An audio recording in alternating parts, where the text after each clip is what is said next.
let's get straight into the big news over the weekend.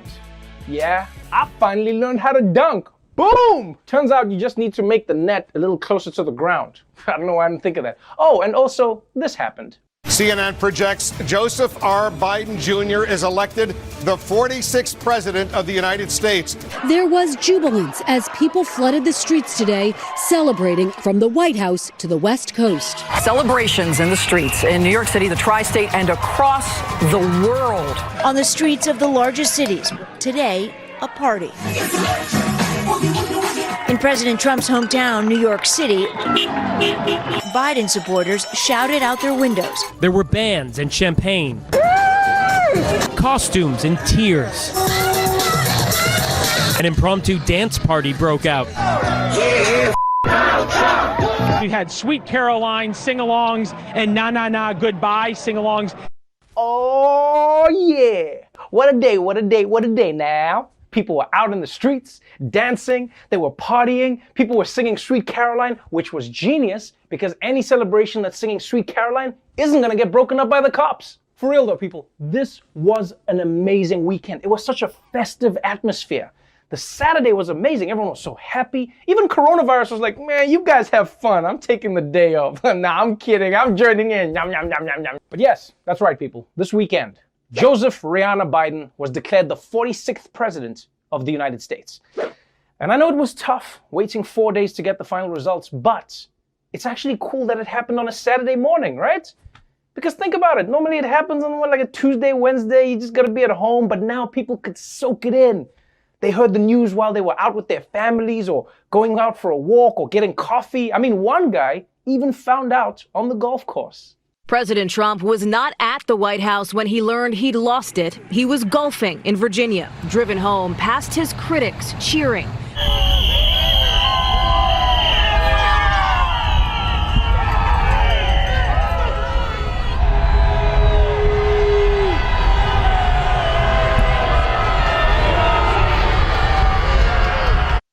Oof. No matter what you think about Trump, I think we can all agree that that is a terrible way to find out that you're fired. I mean, it's bad enough for your boss to tell you to clean out your desk, but can you imagine if on the way to your desk, the entire office was lining the hallways to boo you? Yeah, get out of here, Jeffrey! Accounting is better without you, you bitch! And you know, I think the worst part for Trump was having to see Melania in that crowd. Boo, you suck, go away forever, don't come back. This is also really tough for the Secret Service, guys. Because they're trained to guard the president physically, but not emotionally. I mean, so they can't help him at all. I can protect you from a bullet, Mr. President, but only you can protect your feelings. Oh, also, who's surprised that he learned that he lost while he was golfing? Donald Trump is always golfing. That was the most likely option. If they said President Trump learned this while he was volunteering at an orphanage, then I'd be shocked. What does blow my mind is that Trump could keep playing golf after he got this news. You know, I actually wonder if his golf partner found out first and then used it against him, just as he was taking his swing. Biden won! What? You know, a part of me actually wishes that Trump didn't hear about the election until he got home, because then he would have been driving past that crowd going, look, that wasn't my best game of golf, but you guys don't need to boo. But for once, the big political news was not about Donald Trump. So as he disappeared into the White House bunker, it was time for the people who were kicking him out to come forward and take their bows. I'll work as hard for those who didn't vote for me as those who did. Let this grim era of demonization in America begin to end here and now. Wow. I don't know about you guys, but after 4 years of having to listen to Trump, a normal presidential speech was almost weird. I was listening to the speech like, wait, so we're not blaming anything on Hillary? Nothing? And let's be honest, at this point, I bet even Trump's people want Biden to lower the temperature. I mean, mainly because half of them are running a fever from COVID. Still though, I'm sure that they were happy to hear Biden say, let the grim demonization begin to end. Although I do like how Biden didn't say, let's end it. He said, let's begin to end it. You know, like it'll be too dangerous to just stop demonizing all at once. We've got to stop being mean to each other in this country. Next week. But for now, what the is going on with Mitch McConnell's hands? You see that shit? Looks like he's got baloney fingers. But the truth is, Biden was calling for healing. And he was promising to work just as hard for the people who didn't vote for him as the people who did. And after these last few years, man, I think that's a nice sentiment. Although the truth is the country's so divided, I don't know how that would work in real life. You know? Is Biden really going to try and cater to both? Because everyone is so far apart. I'm going to listen to Dr. Fauci, and then, of course, I will behead him. And to reach across the aisle, I will find my son Hunter and lock him up. Am I a good president or what?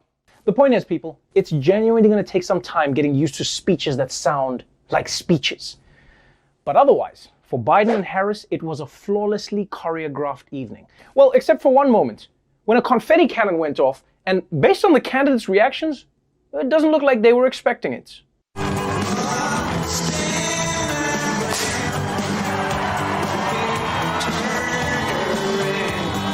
Jeez, that was terrifying.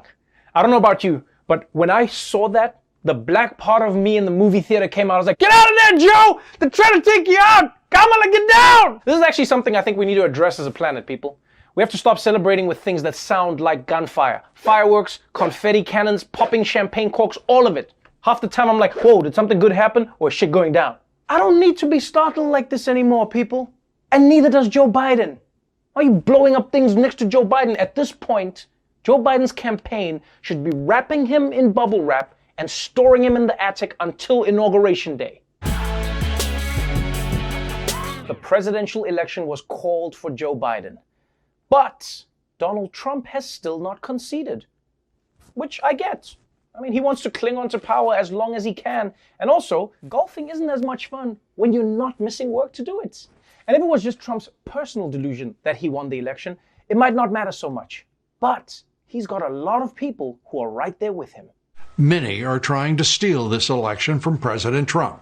There is no doubt about it. The real point is that fraud took place. And that should horrify us. I can factually tell you tonight, it will be impossible to ever know the true, fair, accurate election results. That's a fact. There's simply no way Joe Biden was legitimately elected president. It just can't believe it. I ask, oh God, that you would take your iron rod, and I ask that you would smash the delusion, Father, of Joe Biden as our president. He is not. The media said Joe Biden's president. Ha ha ha ha ha ha ha ha ha ha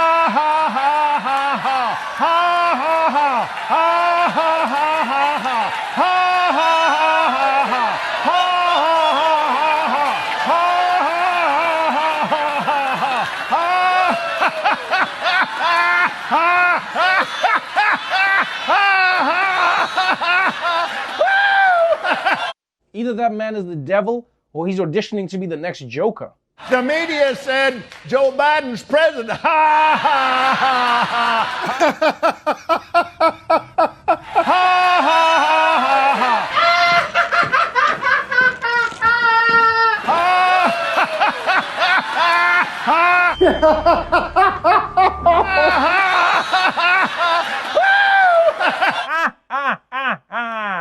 Now, what's really weird is that Fox has already projected Biden as the winner of the election, right? But then Fox are also the same people denying that he won the election.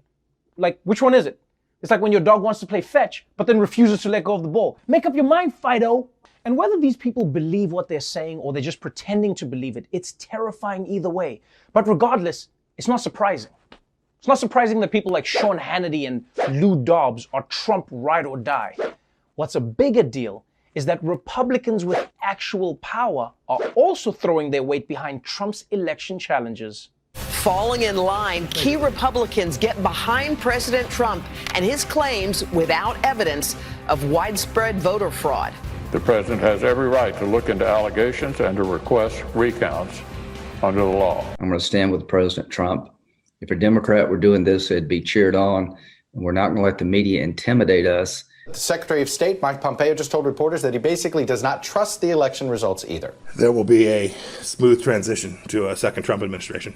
Overnight, Attorney General William Barr in a Justice Department memo authorizing U.S. attorneys to pursue substantial allegations of voting irregularities if they find them. Oh, MAGA fans rejoice because Bill Barr is on the case. Yes! The same Bill Barr who investigated Obama and found nothing, with the same Department of Justice that investigated Hillary and found nothing. So if you're looking to find nothing, you know the man to call. Oh, and it looks like Mitch McConnell and Lindsey Graham are also partnering with Trump to undermine the election, which is a terrible idea. But I would love to see these three together in a heist movie. Okay, guys, you steal the votes, and then I'll meet you at the Four Seasons parking lot.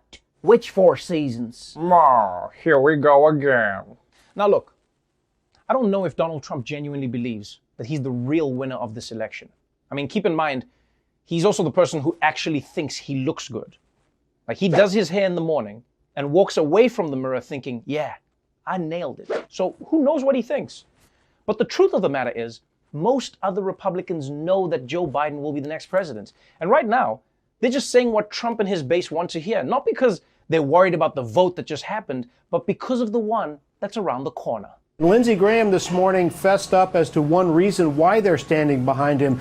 They've got 2 Senate elections and special elections that will occur in January. If Democrats win both, they will gain control of the Senate under the new president. Lindsey Graham said, if we don't scrutinize these election results, we could hurt our chances of riling up our base and turning them out in January. They're concerned that if they get sideways with the president, either he won't help in Georgia with these 2 seats at stake, or Trump voters will be depressed and stay home. So again, they're playing this dangerous game to keep people energized. Yeah, that's dangerous. Trump is screaming made up shit that's weakening trust in American democracy. But Republicans are going along with it so that they can squeeze out a few more seats in the Senate. It's like burning down your house just to make s'mores, or dating Kevin Federline just so you can maybe meet Britney Spears. Is it worth it? And by the way, Trump's refusal to concede the election doesn't just raise a big philosophical concern about the democratic system. It is also messing with Joe Biden's plans in some very concrete ways. Starting the transition of power between the Trump and Biden administrations is extremely critical, but Biden is still unable to unlock all of the resources that should now be available to him as the winner of the election, including access to highly classified information and intelligence briefings. Holding the key, the General Services Administration, whose Trump-appointed administrator, Emily Murphy, has refused to cooperate with Biden's transition as president-elect. A GSA spokesman telling CNN there is no election winner. So just to be clear, Trump isn't just off in a corner blowing off steam. No, his refusal to accept reality is going to affect Joe Biden's ability to govern effectively from day one. And with all the shit that America is going through right now, Joe Biden needs every day that he can get. But now, Biden can't get briefings, he can't get the money to set up his staff, and knowing Trump, I bet it'll even get pettier than that. I bet Trump's going to take all the remote control batteries with him when he leaves. He's going to replace all the toilet paper with that really thin toilet paper that your fingers always poke through. Oh, he's going to change all the speed dials on the phone in the Oval Office so that they call the wrong world leaders. President Macron, it's me, Joe Biden. How crazy is that Vladimir Putin? This is Vladimir Putin. So look, for the sake of the country, hopefully Republicans will step up and get Trump to at least give Biden the tools that he needs to take over. The same way Trump got the tools when he was going to take over. Because otherwise, no one is going to be laughing. Well, except for this guy. Ha ha ha ha ha! Ha ha ha ha! Definitely the devil. It has now been 4 or possibly 12 days since Joe Biden was declared president-elect and Kamala Harris's sassy white friend. And since then, he's been busy trying to prepare his team for office. But it's not going smoothly because Donald Trump, one-term president and tenant from hell, is still going through all the stages of grief. Denial, rage tweeting, undermining democracy, and back to denial. The president's latest moves indicate that he is not ready to concede anytime soon and that he may not leave all that gracefully. Several sources throughout government agencies indicate that President Trump has put out the word through his staff that he does not want any federal agency cooperating with a Biden transition team, and further that he doesn't want any government agency doing anything that would imply that Biden won the election. We're also learning that the White House has started to press these agencies to come out with a budget for next year, as if there will be no change at the White House. One administration official telling the Washington Post, quote, "They're pretending nothing happened. We're all supposed to pretend this is normal and do all this work while we know we're just going to have to throw it away," end quote. The Trump administration is reportedly also continuing to vet new political appointees for jobs in a second Trump term. President-elect Joe Biden Tuesday criticized President Trump's refusal to concede the election. I just think it's an embarrassment, quite frankly. The only thing that, how can I say this tactfully? I think it will not help the president's legacy. Shame, guys. Joe Biden is right.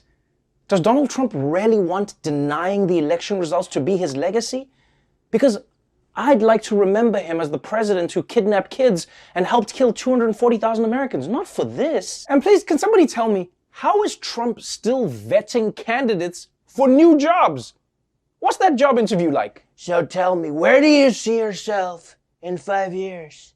Nah, bitch, where do you see yourself in 5 weeks? Trump is the kind of captain who would have been taking job applications on the Titanic. So Daniel, do you have any experience working on a sinking ship? Should we leave? A lot of people are jumping overboard. Don't worry about them, they're just being dramatic. Let me show you where you're gonna be sleeping. I mean, guys, it must be so uncomfortable working in the White House right now because everyone around Trump knows he lost, but they've got to all go along with the lie. That's got to be exhausting, especially when you're already running a fever from COVID. But look, I'm sorry, Donald. This just isn't going to work. You can't pretend that everything's fine when the whole entire world saw you get fired. My nigga, if people in Bosnia know you don't have a job, you do not have a job. Honestly, people, I don't think Donald Trump has ever looked more pathetic than this. And yes, I'm including the time he played tennis in his sport diapers. Because the only way that he can overturn the election is to prove that there has been nationwide voter fraud. And the truth is, that's just not panning out. Election officials in states across the country report to the New York Times no evidence of widespread voter fraud. The Times reached out to top election officials in every state to ask whether they suspected or had evidence of illegal voting. None reported any major voting issues. As for Pennsylvania, the president claims, and I quote, "Pennsylvania prevented us from watching much of the ballot count." The Trump campaign went to federal court about this. Judge Paul Diamond, a George W. Bush appointee, heard the arguments. And by the end of the hearing, under questioning from the judge, the Trump campaign lawyer admitted, contrary to his initial complaint, that, yeah, there were, in fact, observers present. Similarly, a state judge in Michigan dismissed a lawsuit over access to ballot counting. She cited a lack of admissible evidence and whether the campaign had even sued the right party. In Georgia, the campaign sued over late mail-in ballots allegedly being counted. The judge dismissed it, again, for lack of evidence. Yep. Trump's claims are being thrown out in the courts all over the country. Michigan courts, Georgia courts, federal courts, even food courts are like, man, get your bullshit out of this Panda Express, Donald. He's getting thrown out of court so fast, the bailiffs don't even say, all rise. They're just like, nah, y'all can keep sitting, man. We won't be here long. Yeah, y'all just stay where you is. And here's the thing, guys. Everyone knows Trump lost. Even Donald Trump knows that he lost. You know how you know this? You realize you haven't seen his face since they called the race? He hasn't shown it. You think that if Donald Trump really thought he'd won, he'd be hiding? No. We know this guy. The guy would be holding a victory rally every single day. He'd be flying around the country on top of Air Force One, doing that weird jerk-off dance that he does.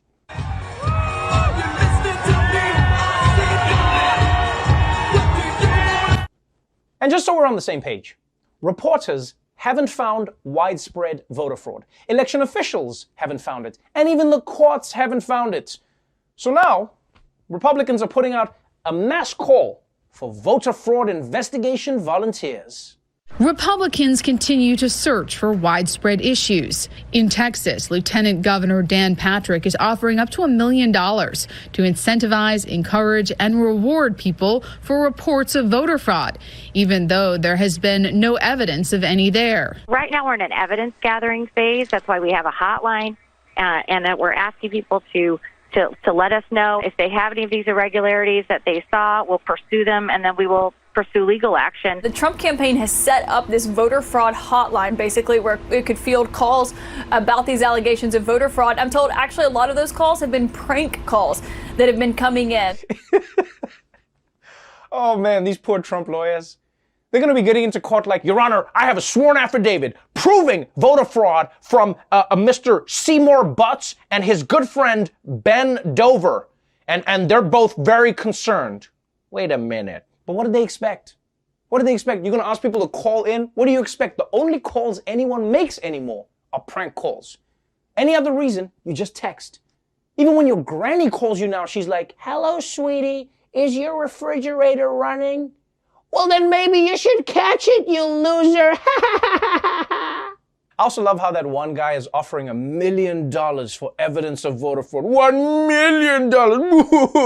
That's how you know there's no voter fraud, man. You never offer $1 million for shit you think might actually happen. It's always like, oh yeah, I'll give you $1 million if Cheryl goes to the prom with you. If you ask me, the real surprise here isn't that the campaign was so desperate that they set up a fraud hotline. It's that they're not charging $3.99 a minute for it. You guys have only got like 70 more days to profit off this presidency. Come on, Donald. There's no time to waste. Let's talk about the United States Senate. It's like a retirement home that can take away your health care. With the election day results coming in, the Senate is now divided almost exactly in half between Democrats and Republicans. But there are actually 2 Senate elections in Georgia that weren't decided last week. And those are the ones that will determine which party wins this tug of war. Turning to Georgia, where the balance of power in the Senate will be decided just a couple of months from now. The Peach State will hold a pair of runoff elections in January after neither race landed a winner with at least 50% of the vote. The 2 Senate runoffs in the state, scheduled for January 5th, will now determine the fate of the Senate and how much legislation Mr. Biden is able to get passed next year. Both parties will be pouring tens of millions of dollars into the contests. Every Republican of national profile will be heading down to Georgia, as will some prominent Democrats. I think it's interesting, Brett, the scuttlebutt is that Democrats would rather Biden stay away and Obama go. Damn. Democrats want Obama to come down instead of Joe Biden. Man, once you go Barack, you never go back. And poor Joe Biden. I mean, he's president-elect. But Democrats are all still like, Obama! Everybody, let's get a Democratic Senate for Joe. Oh, who the hell is Joe? Obama! But yes, both parties are descending on Georgia for these 2 Senate races. And if you live in Georgia, can I just say I am so sorry for what is about to happen in your life. You thought the texts and TV ads were bad before? Whew, nah, man. RIP to your doorbell, because that shit is getting rung 50 times a minute. Volunteers are going to be popping up in your dreams. Hi, sorry to interrupt your weird unicorn sex dream. Can we count on you on January 5th? In fact, there's going to be so many TV ads. Now is the perfect time to cut the cord and cancel your cable. Wait, not right now, not right now. After the show, after the show. Whew, yeah, that's better. That was close. Don't do that again. Now, one reason that both parties think that they both have a shot in the Georgia Senate runoffs is that the presidential race there was surprisingly tight. Joe Biden did come out slightly ahead, but it's too close for comfort. The White House remains focused on the election tonight, winning a hand recount in Georgia as it pushes other legal challenges that will likely have little bearing on the results. The election is over, but the counting is not tonight, with every ballot in battleground Georgia set to be recounted by hand. Typically, recounts only change a race's margin by a few hundred votes or so it's very unlikely President Trump could overtake President-elect Biden's 14,000 vote lead in Georgia. But the Trump campaign today calls the recount a first step toward winning their legal fights, despite no evidence of widespread voter fraud. That's right.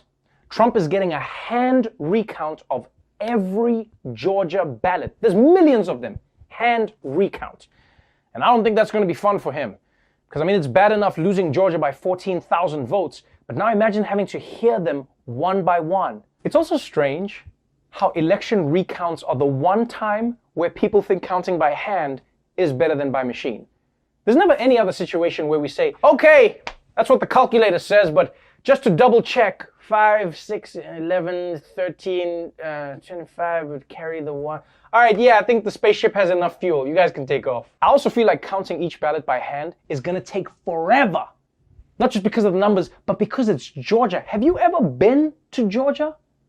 Those people are not in a rush. 1 vote, 2 votes, 3 votes. You gonna bring me some of that peach tea?